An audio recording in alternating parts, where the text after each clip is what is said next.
예, 오늘 말씀 다시 신명기 강의 4번째 시간으로 돌아가서 신명기 4장 여호와를 경외하라.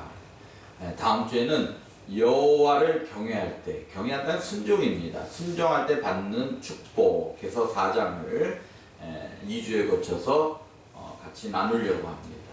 여호와를 경외한다라는 것이 무엇인가? 하나님을 경외할 때 받는 축복, 하나님을 순종할 때 받는 축복. 어쨌든 이 땅에서 축복을 받으며 신앙생활하고 하나님 일을 해야 되기 때문에 그 제목을 정해봤습니다. 오늘 신명기 4장 20절 보니까 하나님께서 이스라엘 백성을 어떻게 한다고 했냐면 20절 띄워주셔요. 같이 읽어봅니다. 시작. 여호와께서 너희를 택하시고 너희를 새 풀무불 곧 애굽에서 인도하여 내사 자기 기업의 백성을 삼으신 것이 오늘과 같아도. 하나님께서 어떻게 하셨어요? 이스라엘 백성을 택하셨다는 거예요. 택하셨다는 거예요. 부모와 자식 간에. 그건 뭐예요? 일단 그 가정의 아빠 엄마한테서 태어났으면 그거는 바꿀 수가 없는 거예요. 예전에 어떻게 하나님이 택해서 그 가정에서 태어나시게 한 거예요. 그래서 인도하여 내사 기업의 백성으로 삼으셨다는 거예요. 근데 이제 하나님의 방법만 바뀌었어요. 구원의 방법을 이스라엘에서 누구로 바꿨어요? 신약으로 와서 교회로 바꾼 거예요. 교회로. 교회를 통해서 이제 구원의 마무리를 하겠다. 그리고 나서 예수 그리스도가 이 땅에 오신다라는 것. 하나님께서 교회를 택하시고, 그러니까 저와 여러분을 택하시고 어쨌든 인도하여 내사. 그 다음에 자기 기업의 백성으로 삼으신 것이 오늘과 같아도. 이렇게 해석하면 신약으로 해석을 논하죠. 하나님이 택하셨다라는 것은 하나님이 소유하고 계신다는 거예요. 또 소유하기를 원하신다는 거예요. 너는 내 거다라고 딱 소유하기를 원하신다는 거예요. 저와 여러분은 하나님의 택한 백성인 줄 믿으시기 바랍니다. 그 택한 백성이기 때문에 택하고 아무것도 하지 않는 것을 원하는 것이 아니라 거룩한 사랑과 헌신의 열매를 원하시는 거예요. 이게 신앙생활이에요. 뭘 원한다고요? 거룩한 사랑. 누가? 하나님과의 교제. 예배를 통한 거룩한 사랑.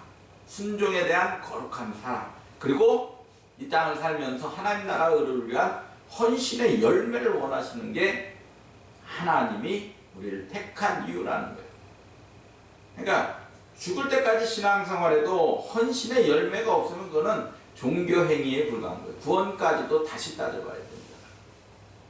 오늘 율법을 준수할 때 율법을 준수하라고 또 명령하셔요. 순종하라고 명령하셔요. 그때 주어지는 축복의 약속들이 있는데 말씀드렸지 2주에 걸쳐서 살펴보려고 합니다. 먼저 하나님께서 뭘 원하시냐. 규례와 법도를 지켜 행하면 너희가 살리라. 이렇게 말씀하시고 규례와 법도를 지키면 너희가 살리라. 1절 다시 한번 볼까요? 이스라엘아 이제 내가 너에게 가르치는 규례와 법도를 듣고 어떻게 하래요?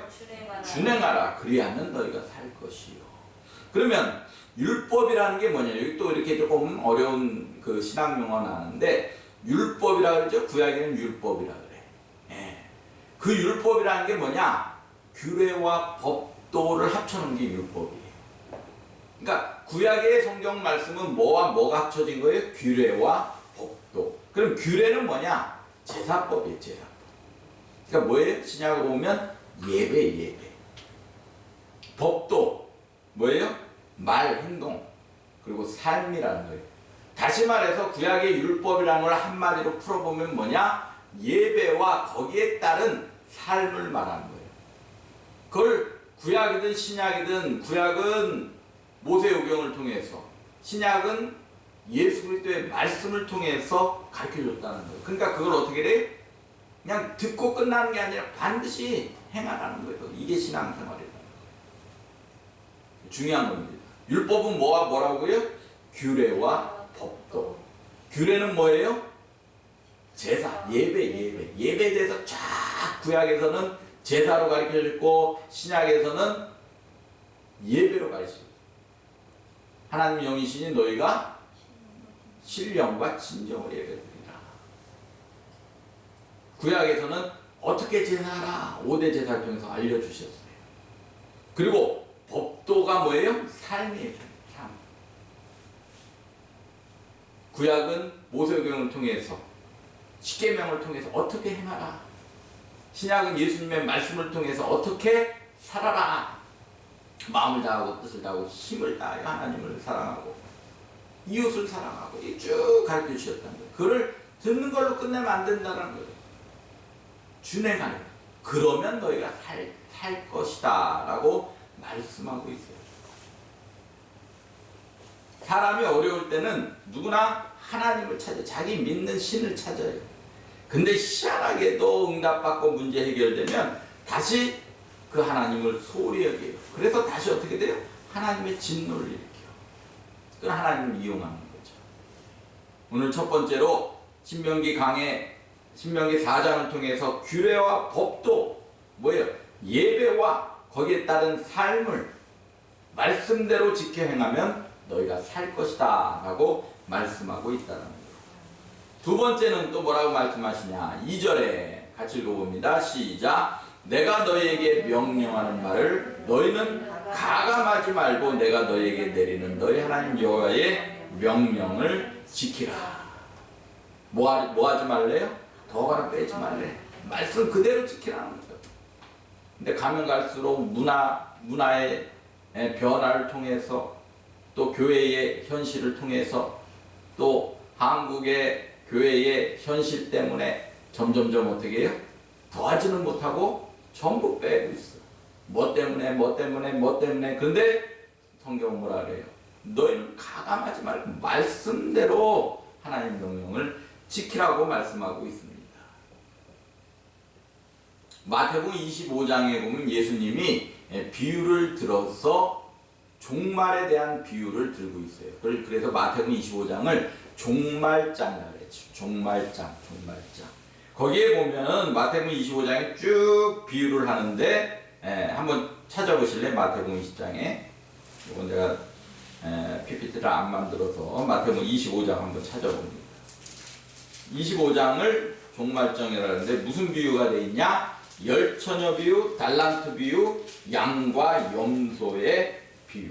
이 세 가지를 비유로 들었다는 사실이에요.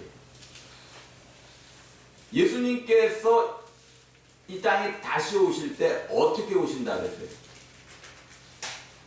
예수님께서 이 땅에 오실 때 어떻게 오셔요? 예? 도적같이 오신다 그랬어요. 도적같이. 예수님께서 오실 땐 도적같이 오신대. 도적 맞아보신 분 계세요? 집에 도적 맞아보신 분? 저는 한 번도 없어요. 현재는 집사님 아침에 나올 때 문 잠그고 나오셨어요? 네. 왜요? 도적 맞잖아요. 도적 맞아보셨어요? 안 맞아봤는데 뭐하러 문을 잠궈요? 오늘 도적이 온다고 얘기했어요?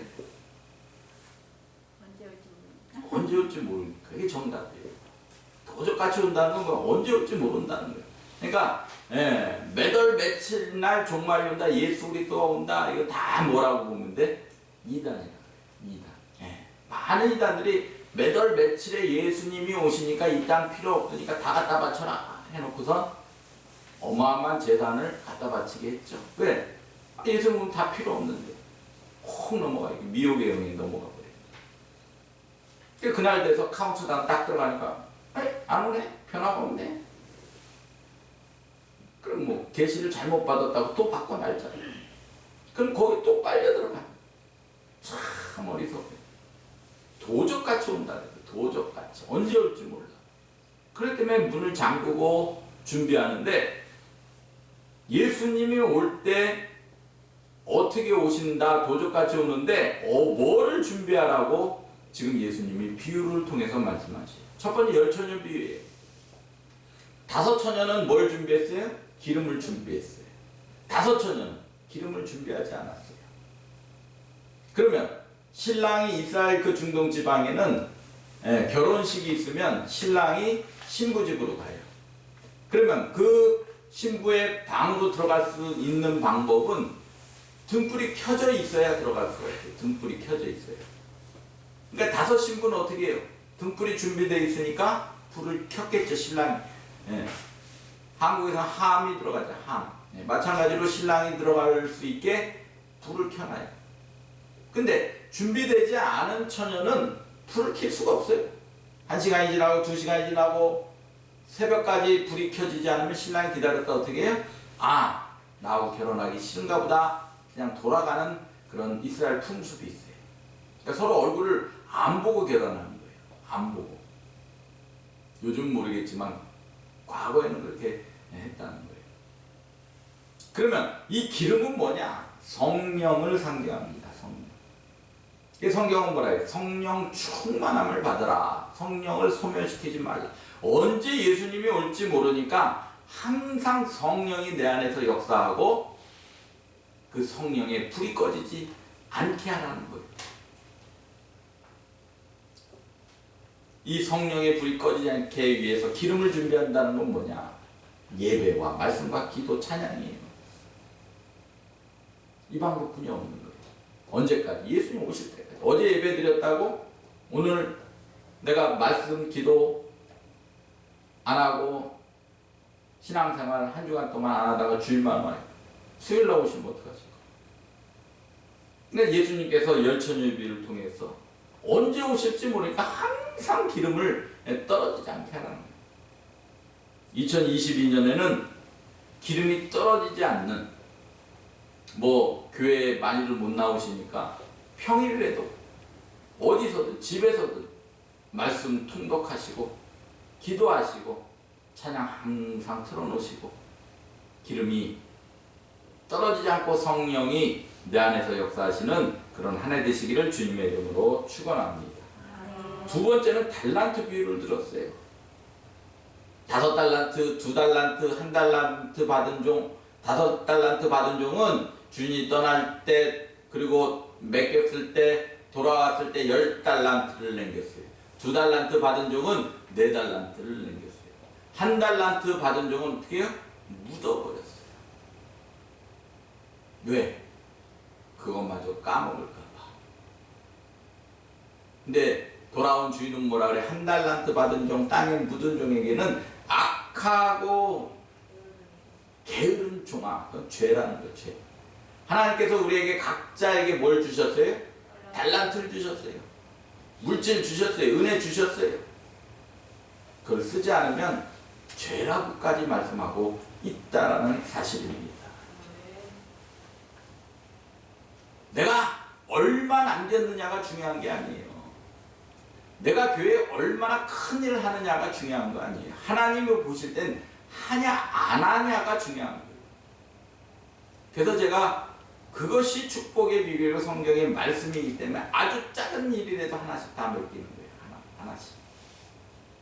카메라를 켜고 끄고 이게 큰 일이고 작은 일이고 설교하는 게 큰 일이고 작은 일이고 드럼 치고 방송하고 뭐가 크고 작은 일이고 그는 사람의 기준이지 하나님 보시기에는 교회의 봉사와 헌신을 하고 있느냐 이 관점만 보신다는 거예요. 근데 나는 뭐 때문에 1년 있다 할게요. 묻어둡니다. 이 악하고 게으른 종아라고 분명히 하나님은 말씀하고 있다는 사실입니다. 2022년에는 뭘 받을까, 뭘 누가 나에게 해줄까를 기대하지 마시고 내가 교회를 위해서 또 성도님들을 위해서 뭘 할 수 있을까 이것을 찾아서 사역하시는 그런 한 해 되시기를 주님의 이름으로 축원합니다. 3번째는 양과 염소의 비유를 들으셨어요. 양과 염소의 비유를 들으셨어요. 그러면서 31절에 인자가 자기 영광을 모든 천사와 함께 올 때 자기 영광이 보자 앉으리니 모든 민족을 그 앞에 모으고 각각 구분하기를 목자가 양 염소를 구분하는 것 같이 하여 양은 오른편에 염소는 왼편에 드리라. 그러니까 교회는 양 염소 다 필요해요. 양은 어떻게 해요? 무리 지어다니고 그리고 젖을 내요. 염소도 젖을 냅니다. 그건 똑같아요. 근데 염소는 뭐예요? 뿔이 있어서 들이받는다. 교회 안에는 들이받는 사람도 있어요. 왜? 그래야 더 기도하게 돼. 네. 들이받는 사람이 있어야 좀 교회가 변화도 일어나요. 그건 사실입니다. 근데 하나님께서 뭐라 그래요? 양과 염소를 구분하겠다는 거예요. 구원 못 받는다는 얘기는 없어요. 오른편 왼편에 둔다 그랬으니까. 구원은 예수 그리스도를 믿고 행하는 믿음에 달린 거지. 들이받으면서라도 헌신하면. 그래서 소제 때 알려드렸죠. 5대 제사 때 양염소 중에 염소는 어떻게 뿔을 뽑아서 하는 게 그 작업은 제사장이 한다 그랬어요. 양과 염소 순종의 여부를 말하는 거예요.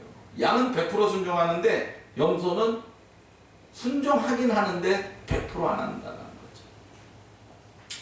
교회의 담임 목사가 뭘 좀 해주십시오 할 때는 10번 이상 고민한다는 것을 꼭 기억하셔야 돼요. 왜? 성도님 몇 명 안 되는데 그분의 형편 다 알아요. 상황 다 알아요. 그러니까 즉흥적으로 뭐 해라 한 번도 저는 개척해서 그런 적 없어요. 10번 이상 또 생각하고 또 생각하고 기도해보고 그렇게 권면합니다. 그 일 안 해도 돼요. 그렇지만 아무리 찾아봐도 하나님의 나라와 의를 구하는 데 축복이 있지 와서 예배드리고 구경하다 가는 데는 절대 축복이 없다라는 거예요. 2022년도에는 담임 목사가 권면해서 이것 좀 하십시오 하면 절대 이제는 못해요, 안 해요, 내년에 해요 그런 말씀 안 하시길 주님의 이름으로 축원합니다. 내년에 또 물어보면 내년에 할 거예요. 제가 경험한 거예요. 그러다가 예수님 도적같이 오면 너 뭐 하다 왔냐? 물어보면 어떡하실까? 양과 염소는 순종 여부예요. 하나님의 감동에 성경 말씀에 담임 목사의 권면에 100% 순종하는 한 해 되시기를 거기에 축복이 있다는 것을 믿으시기를 주님의 이름으로 축원합니다. 네 번째로는 마태복음 25장에 보면 어려운 이웃을 섬기래요. 예수님께서 이렇게 말씀을 내가 줄일 때 너희 먹을 것을 주었고 너희가 먹을 것을 주었고 목마를 때 마시게 하였고 나그네 될 때 영접하였고 헐벗을 때 옷을 입혔고 병들었을 때 돌봤고 옥에 갇혔을 때 와서 보았느니라. 35절 36절에 했어요. 그랬더니 의인들이 언제 우리가 그렇게 했어요? 그랬더니 작은 자에게 한 것이 나에게 한 것이다.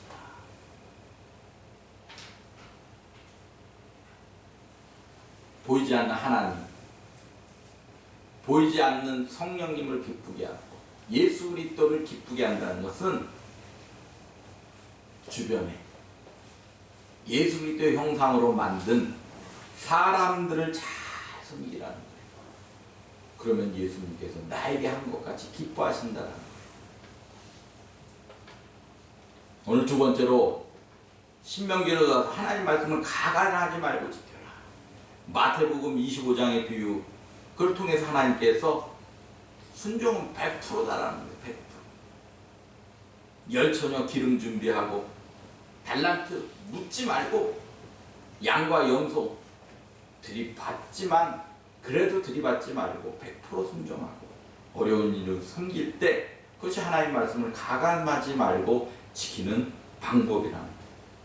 세 번째로는 신명기 4장에 보니까 25절 26절에 우상 숭배 절대 하지 말라고 다시 강조하고 있어요. 25절 한번 읽어볼까요? 신명기 4장 25절 같이 읽습니다. 시작. 내가 그 땅에서 아들을 낳고 손자를 얻으며 오래 살 때에 만일 스스로 부패하여 모든 형상의 우상이든지 조각하여 내 하나님 여호와 앞에 악을 행함으로 그의 노를 일으키면 26절이요. 내가 오늘 천지를 불러 증거를 삼느니 너희가 요단을 건너가는 얻는 땅에서 속히 망할 것이라. 너희가 거기서 너희 날이 길지 못하고 전멸될 것이니라. 전멸할 것이라. 예. 규례와 법도를 지키면 너희가 살리라. 하나님 말씀을 가감하지 말고 지켜라. 그리고 우상 숭배하지 말라. 내가 그 땅에서 아들 낳고 손자로는 너희에게 축복 다 주셨다. 그래서 잘 산다. 근데 만일 스스로 부패하여 잘 사니까 은혜 주니까 하나님도 까먹고 다시 부패하여 내 힘으로 내가 했다. 그리고 형상의 우상이든 조각하여 내 하나님 앞에 악을 행함으로 다시 하나님의 진노를 일으키면 내가 오늘 천지를 불러 증거를 삼은 너희가 요단을 건너가는 얻는 땅에 그 축복, 너희들에게 준 축복 어떻게 한대요? 망할 거죠. 다시 걷어가신다는 거예요. 거기서 너희 날이 길지 못하고 전멸될 것입니다. 전멸될 것입니다. 그럼 신약에 말하는 우상이 뭐예요? 하나님보다 더 우상되는 모두가 우상 숭배라는 거예요. 항상 얘기하죠. 물질 없으면 안 됩니다. 그러나 물질이 하나님보다 더 앞서가면 안 됩니다. 자녀 마찬가지. 자녀 절대 붙들고 살지 마세요. 내 직분, 건강, 사업, 내가 사는 집, 차, 건물, 교회 건물 이런 게 우상돼가지고 하나님보다 더 앞서면 어떻게 한대요? 다시 하나님이 진노를 일으켜서 다시 망하게 할 것이다. 무서운 진노의 말씀이죠. 작년에 신명기를 하다가 잠깐 중단했어요. 왜? 신명기는 잘 읽어보면 축복의 말씀인데 또 한편으로는 심판의 말씀이 많아요. 아, 이거 연말에 이거 했다가는 교인들 맨날 무서워가지고 도망가겠다. 그래서 금년부터 다시 하기로 결단을 하래요, 하나님. 네. 왜? 성경은 축복의 말씀도 있지만 심판의 말씀도 있어요. 아이, 그러면 그런 하나님 뭐하러 믿어? 못 도망간다니까. 바운더리 들어오면 하나님 놓치라 그러죠. 우상 숭배하지 말아요. 그리고 41절, 43절 마지막으로 요단 동편에 새 도피성을 주십니다. 요단 동편은 뭐예요? 약속의 땅이 아니죠? 루벤, 갓, 므낫세 반지파가 거기를 먼저 달라고 해서 그 땅을 주고 요단강을 건너서 정복합니다. 근데 그 루벤, 갓, 므낫세 반지파는 요단 동편에 먼저 정착을 해요. 물론 요단 서편 가나안을 정복할 때 군, 그 다음에 장정들은 다 가서 도와줘요. 약속의 땅은 아니지만 하나님은 요단 동편에도 새 도피성을 주셨어요. 도피성은 예수 그리스도를 상징합니다. 그것으로 피하면 살인한 자도 살 수 있어요. 그건 하나님의 사랑을 보여주셨다. 신명기 4장은 이제 다음 주에 그 하나님을 경외할 때, 순종할 때 받는 축복이 4장 안에 곳곳에 들어있습니다. 어떤 축복들이. 이제 2022년 시작됐습니다. 신년 시작되고 두 번째 예배입니다. 2022년도에는 철저하게 하나님의 말씀 지켜 행하고 말씀을 가감하지 말고 100% 순종하고 우상 숭배하지 않는, 그래서 하나님이 주시는 도피성 안에서 사시는 저와 여러분 되시기를 주님의 이름으로 축원합니다. 축원합니다.